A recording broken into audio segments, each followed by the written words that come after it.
अस्सलाम वालेकुम पंजाबी कॉमिक्स वेखण वाले हो की हाल है तुहाडा ठीक हो। ਇਹ ਜਿਹੜੀ ਤੁਸੀਂ ਜਗ੍ਹਾ ਵੇਖ ਰਹੇ ਹੋ ਇਹ 12ਵੀਂ ਸਦੀ ਵਿੱਚ ਬਰਸਗੀਰ ਦੀ ਸਭ ਤੋਂ ਅਹਿਮ ਤਲੀਮੀ ਦਰਸਗਾਹ ਹੈ। ਇਹ ਸਦੀਆਂ ਸਾਲ ਪੁਰਾਣੀ ਹਿੰਦੂਆਂ ਤੇ ਬੁੱਧ ਮਤਾਂ ਦੀ ਇੱਕ ਦਰਸਗਾਹ ਹੈ। ਇਹਦੇ ਨਾਲ ਇੱਕ ਲਾਇਬ੍ਰੇਰੀ ਵੀ ਹੁੰਦੀ ਸੀ। ਇੱਥੇ ਆਵਾਮ ਦੂਰੋਂ ਦੂਰ ਕਿਤਾਬਾਂ ਪੜ੍ਹਨ ਵਾਸਤੇ ਆਉਂਦੀ ਸੀ, लेकिन पाको हिंद तकसीम तो बाद इनकी बिल्कुल बुरी हालत है, कोई हिफाजत नहीं इनकी। इसका नाम शारदा यूनिवर्सिटी है। शारदा यूनिवर्सिटी एक शारदा देवी के नाम तो मशहूर है। इस यूनिवर्सिटी के अंदर फलसफा साइंस ते मजहब की तलीम दी जाती सी, जिहड़ी 12वीं सदी सब तो मशहूर यूनिवर्सिटी सी या तुसीं दरसगाह कह लो।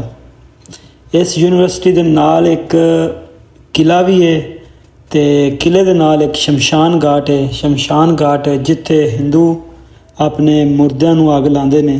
लो जी पंजाबी कॉमिक्स वालिया, इस तो अगे तुसीं हुण साडा अपना किहड़ा शुगल है वो सुन लो। अस्सलाम वालेकुम जी। ये वकील साहब कोट क्यों ला रहे हैं? भाईजान ने इस यूनिवर्सिटी ते उन्हें डिग्री ली है। अच्छा भाईजान 50 मज्जां नु कल्ले पालदे ने, ठीक है। तूड़ी दाना वंडा जेड़ा उनकी तालीम लेके स्पेशल ये सारे केस कल्ले सॉल्व करते ने। भाईजान ने बहुत अच्छे वकील ने।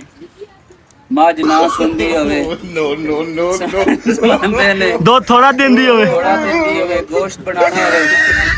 ये शारदा यूनिवर्सिटी ते भाई पढ़े। बहुत शुक्रिया।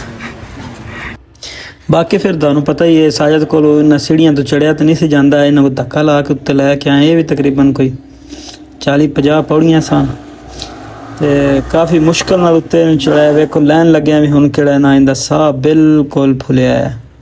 ते बाकी तुहानूं साडी वीडियो पसंद आई होवे ते लाइक कर दिया जे, शेयर भी कर दिया जे। बहुत शुक्रिया पंजाबी कॉमिक्स वेखण वाले हो।